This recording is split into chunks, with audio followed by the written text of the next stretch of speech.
那我们现在抓紧时间，首先，我相信呢，《弟子规》这本书大家并不会太陌生，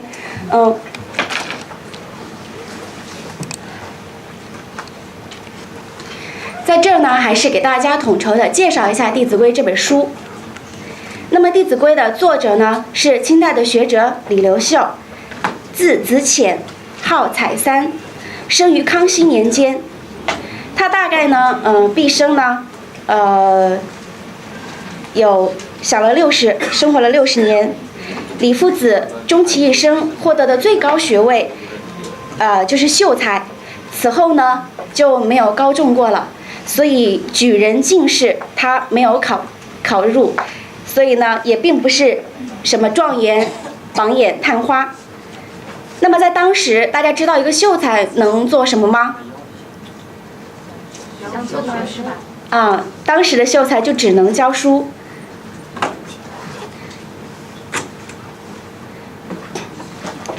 那么，这位李秀才，他是如何能够写出《弟子规》的？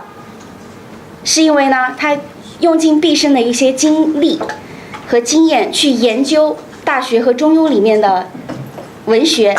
虽然他学历不高，但是呢，有很多像这种科举不成功的人，恰恰就学有所成。那么这位李夫子就是一个典型。在科举的路上，他其实算是一个失败者，但是呢，在研究《大学》和《中庸》的领域里，他却颇有建树，是一个相当了不起的学者。后来他创办了一所学校，叫做敦复斋，吸引了很多人来听课。久而久之呢，他就被人尊称为李夫子。后来这位李夫子根据对传统儿童的一些规范要求，并结合自己多年的教学经验，写成了一本教育孩子、启蒙孩子的书，当时取名为《训蒙文》。训者教训也，蒙者启蒙也。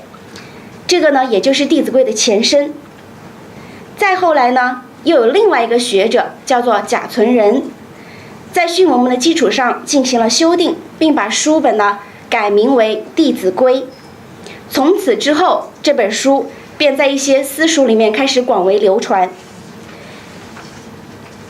那么弟子呢，也就是指的学生，当然不仅仅是指儿童。那么扩大了讲，但凡是向古圣先贤学习的人，传颂中华传统文化的人，都可以称之为弟子。那么规也就是规矩、规范。弟子规呢，也就是教导学生为人处事的规范。那么，《弟子规》它的全篇到底讲的是什么？它是一本什么样的书？我们一起来看一下。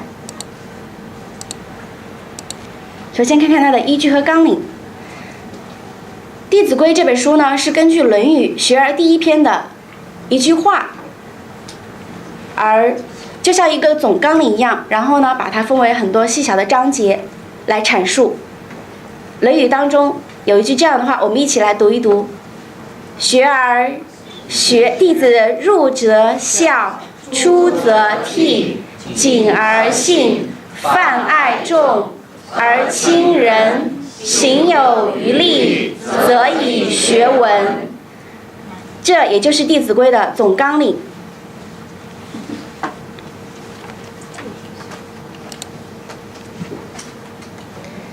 《弟子规》呢，非常的浅近易懂，而且呢都是3句成韵，也非常的顺口。全篇呢一共是360句，1080个字。《弟子规》全篇分为8个部分，也就是刚刚我们所提到的总序、入则孝、出则悌、谨、信、泛爱众、亲仁、余力学文，8个部分。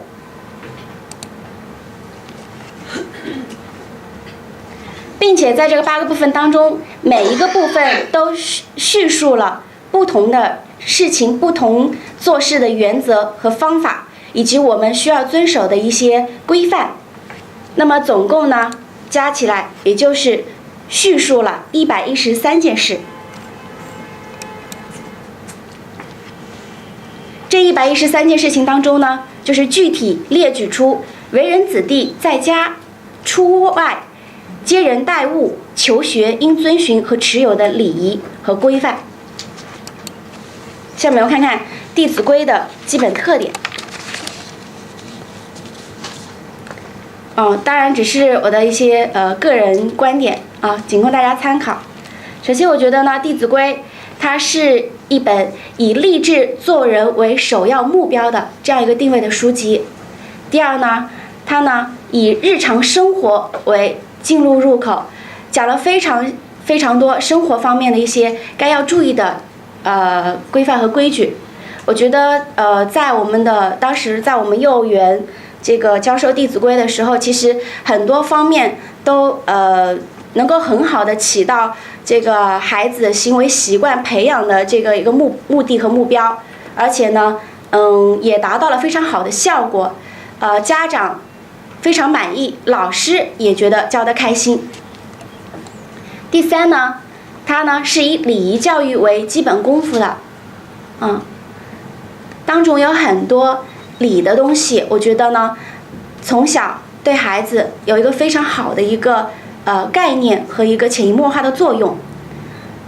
第四呢，它是以孝悌教育为关键节点的。我们《弟子规》全篇第1章就是讲如何来孝敬父母。我觉得作为一个人的话，我觉得这是一个人能人为之人的一个最基本的点。那《弟子规》的影响和意义呢，也非常的深远。在清代后期，就是已经广为流传的儿童读物和同盟读物。当时呢，几乎与《三字经》《百家姓》《千字文》有同等的影响，成为人们共同遵守的是非善恶美丑的行为标准。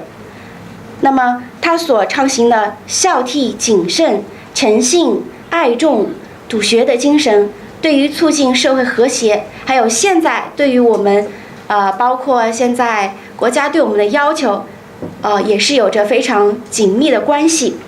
所以呢，这部书呢也有一个对它的称誉，叫做“人生第一部，天下第一规”，这是对《弟子规》的一个总体评价。